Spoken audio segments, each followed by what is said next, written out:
First off, a huge, enormous thank you very much to all of you for coming here today and for hanging around, because we were supposed to start this at 5 o'clock, so thank you. Today I just want to share with you how the book came into being and indeed the purpose for me writing it and where I want it to take me. So I'm going to start with what I'm really passionate about, which is this region. I, as you probably gather, am not from Geordie land or anywhere in the northeast, but I came here about 16 years ago. I was born in London and I was raised in Dublin, and I came back into the UK in the late 80s when Ireland were in a recession, nowhere near as bad as the one that they're experiencing at this moment in time. But then in 1995 I moved up here, and for the first 6 years of my time here I managed over 5,000 redundancies in this region. And at the end of all of that I was pretty exhausted and actually feeling really quite woeful for the region. So much so that I naffed off for another 3 years and worked with professional services. At the end of that time I came back up into the region because I had a choice at that stage about whether or not I relocated somewhere else in the country or whether I genuinely wanted to stay in the northeast. And I kind of thought at that time, right, this is now the time to put something back. You've managed for the last 5 years, 6 years to manage all these redundancies. Can you do something now that's going to be worthwhile and put something back into this region? So over the next, well, since 2003 really, I've been working in my business, Paula MCCormack Limited, and I've been developing the adaptive, and with the adaptive I've been working with leaders of organisations that have a social purpose and with entrepreneurs, because my whole passion is about organic growth for this region. I took that concept a little bit further and started to think about, because I'd worked for the last 7 years with those types of organisations, what I discovered was that lots of charities and community and voluntary sector organisations seem to they set up with a really noble cause and they get so far through and then funding starts to become an issue for them, so then they start veering off track, chase the funding, and the cause that they were originally set up for disappears somewhere along the line. So I thought there's got to be a different way of doing this, and at the same time I'm looking at actually communities are not getting any better, unemployment's not getting any better, and then finally we've now had a new government and still things are not really getting that much better. What we've done inherently is to create a nation of dependent people. So the book was as a result of watching what's been happening in the northeast over the last 16 years and how even though we've received a huge amount of funding and loads of support, we still don't seem to be in any better a position. So I'm going to show you a short video now, about 6 minutes long, of what I'm talking about really, where we are in this region, and therefore what really compelled me to write the book in the end.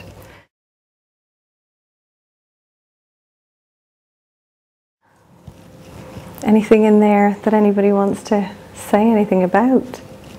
We have 10 years of the National Strategy for Neighbourhood Renewal working on all of those themes, and the North East attracted a load of funding for tackling those issues, and it was a strategy that was only 50% successful. It was too short term. It didn't generate the kind of legacy of people becoming self-responsible that you're identifying. It did create a more dependent culture at the end of the day. Yeah. So you'd have to say, was that 10 years money wasted? It's a really, really big question, and that's the question at this moment in time that the book is looking to answer. The book was produced because I saw that time and time and time again, and actually I was one of the ones that was accessing the funding in order to help facilitate other organisations and accessing funding even for myself, but ultimately it's just not working. There's something fundamentally wrong with the system that we are working within. And the book was produced in order to just create a dialogue for people to engage in so that we can start to think about things differently. And the entire kind of premise of the book is that actually every individual in life has the resources that they need to live the life that they want to lead. But some of us think that some people should be leading a different kind of life, And some of us think that we have a better life, and some of us think that we have more resources than others, and some of us think that we have a lot less resources than others. So ultimately what the book aims to do is to have a look at what we mean by helping. Do we mean actually arcing somebody up to be where we want to be, where we want them to be? Or do we mean actually just supporting somebody to find their own way in life and their own way of seeing things, their own way of being with things, without any judgment upon them that we hold? So as a result of the book, I'm delighted to say that I have now formed a new company called Linked 4, and 3 of my partners are in here today. And we've already won a contract which is in negotiation at the moment to be sponsored by a regional housing association. And what we will be doing over the next 2 years is demonstrating that this model of helping that we've had over the last however many decades, irrespective of the government that we've had in place, that's really not an issue here.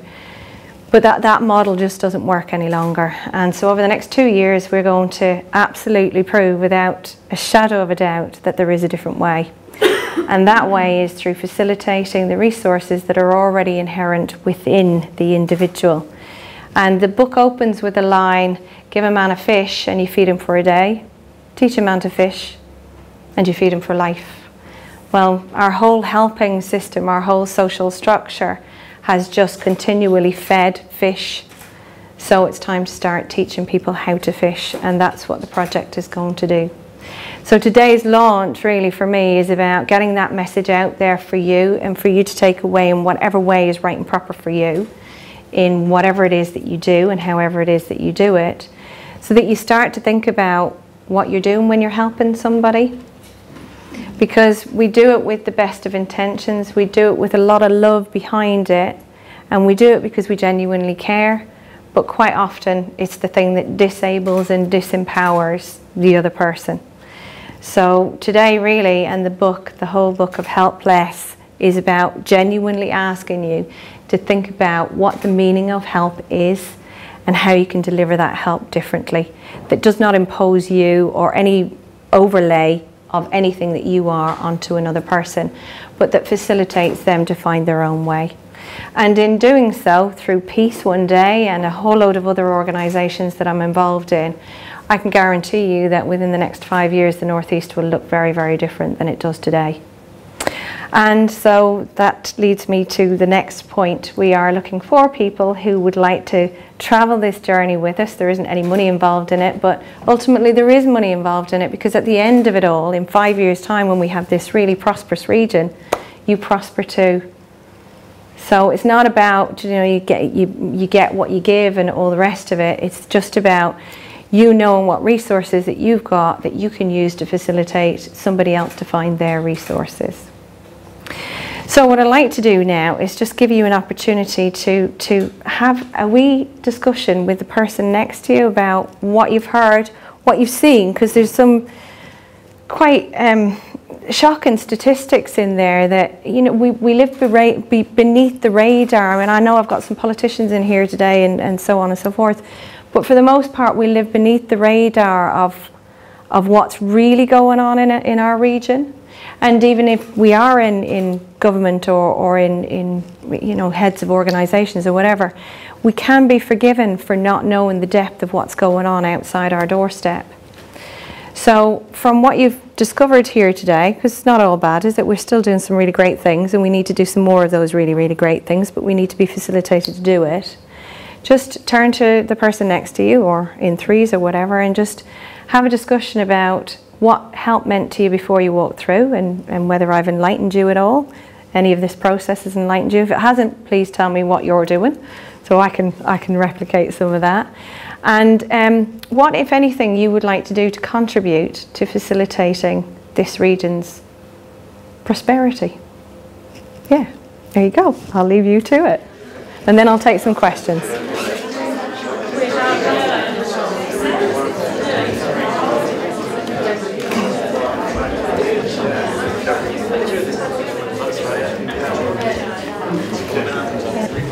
I think Claire or Joe.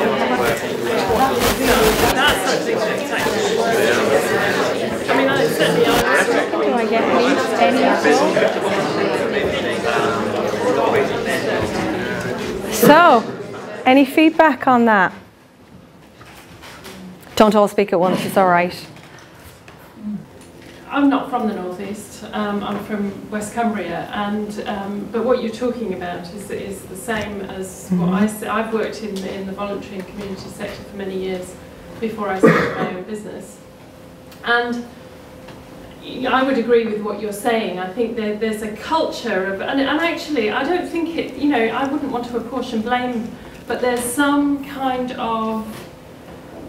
People don't recognise that what the skills that they're using to create community groups are actually entrepreneurial skills.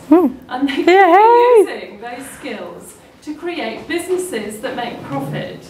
And somewhere in there, there's a you know, that I have, and I'm sure lots of other people have, about, oh, we can't talk about profit. You know? But actually, profit and money and stuff are what make things happen. And it saddens me that, certainly in the region where I live, I see people turning up in one job, and then a few months later or a couple of years later you see them turning up in another job in the same sector, not recognising that those same skills could be used to generate wealth. Yeah, that has been my experience as well, working with organisations that have a social purpose. Money seems to be a dirty thing, apart from funding, which is the only thing that kind of keeps them going. And so, yeah, if we started to think about things differently, and actually I think there is a shift away from that now with the advent of social enterprises, when we understand what we mean by a social enterprise, because a social enterprise can be a for-profit, but it's about how it's reinvested. But a social enterprise can just as well be a limited company. But it just has that as its objective, and if that's at the heart of its values and its vision, well then it's a social enterprise. There's no kind of firm structure that needs to go around that. So as part of this project, we are hoping to create at least 2 to 3 social enterprises that will be embedded within the communities, that will be long lasting, way after we've been anywhere near them. And in fact, we're not the ones that are going to set them up. The community people will set them up, not us. And then the second thing is that wealth is much more than money. Wealth and abundance is about health, it's about well-being, it's about purpose, it's about being satisfied with who you are and what you're doing, and living, not existing.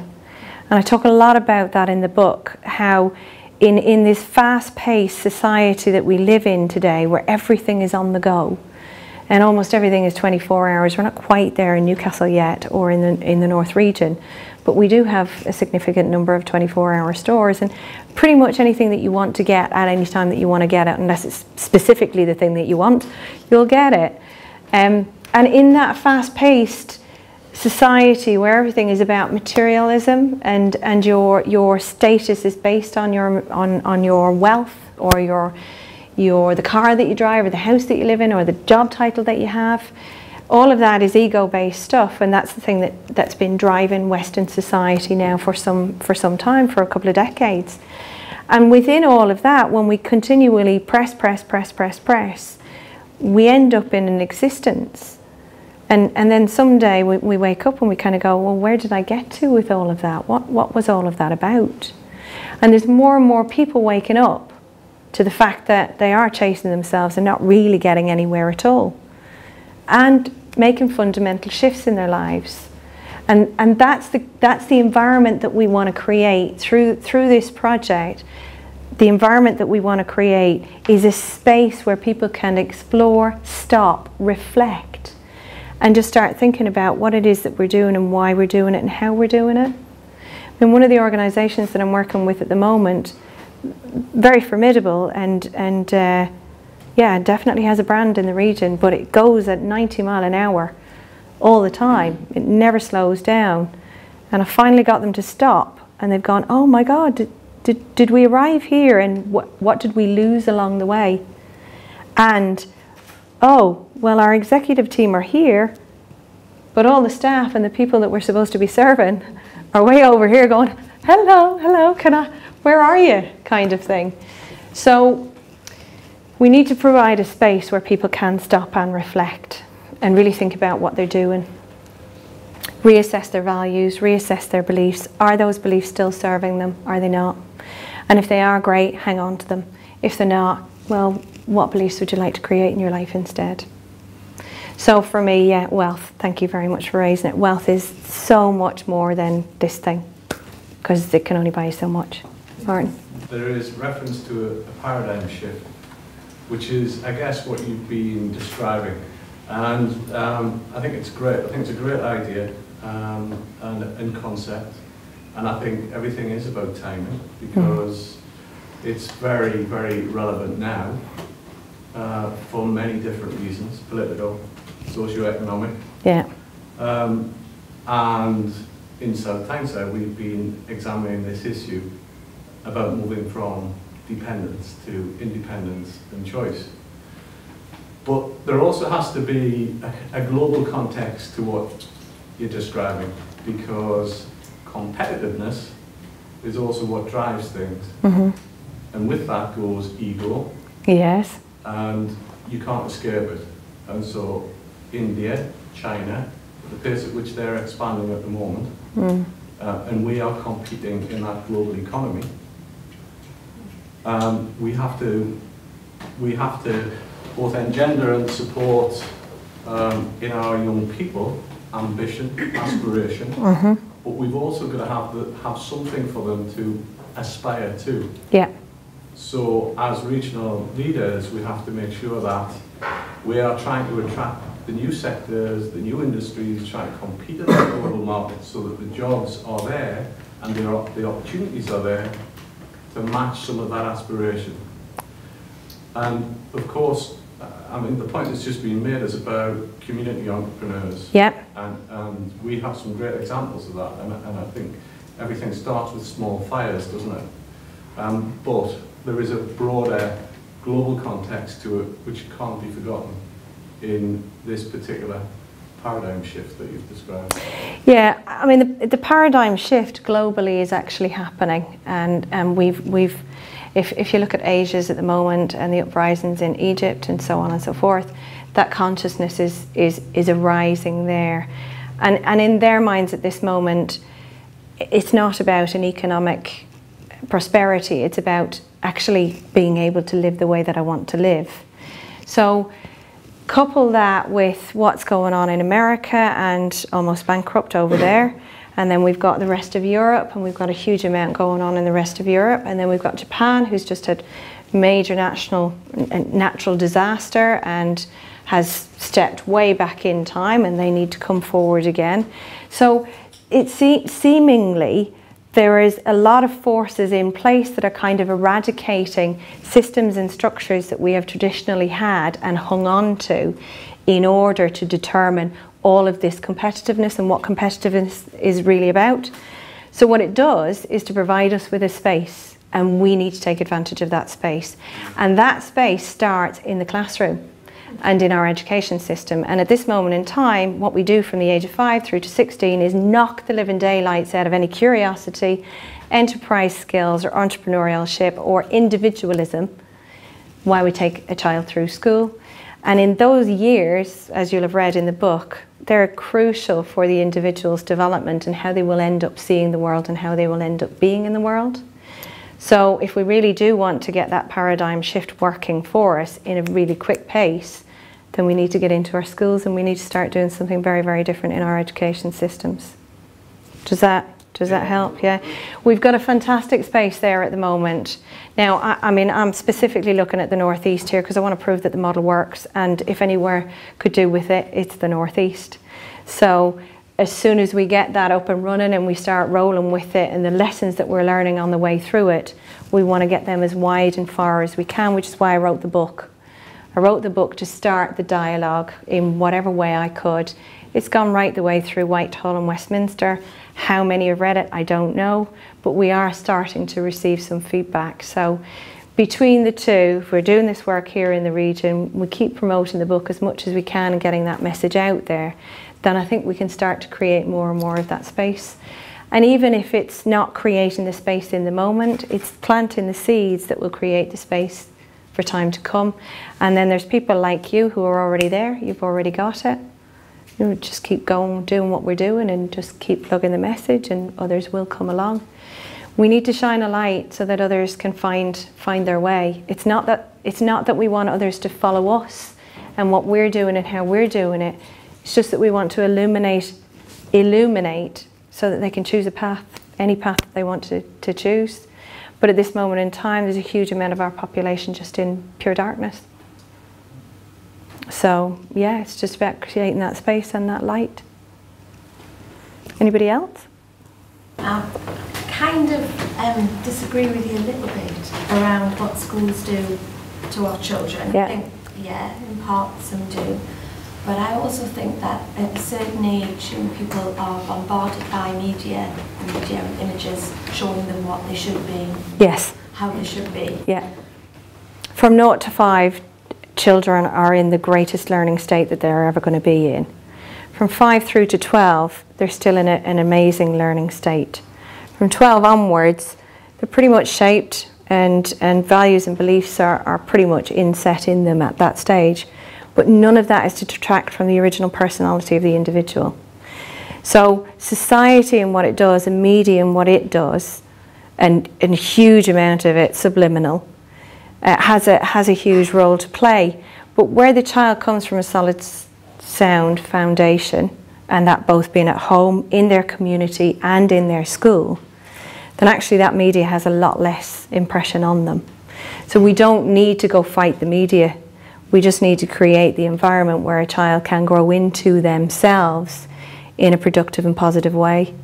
So back to community again, that serves that purpose. And until we're never going to get back to where we were in the early 30s or even the 50s and around the war and all the rest of it, those days are gone. But we need to create a new sense of community for today with the world that we live in today. And a few of us sat here kind of brainstorming isn't going to create that. It has to be created from within, and our job is to create that space. Thank you. Anybody else? No challenges, no questions. Cool. Okay. Well, I'll leave you with, this is your region, apart from Jane, your responsibility. What is it that you're going to do that's going to make a difference? Thank you so much for coming today.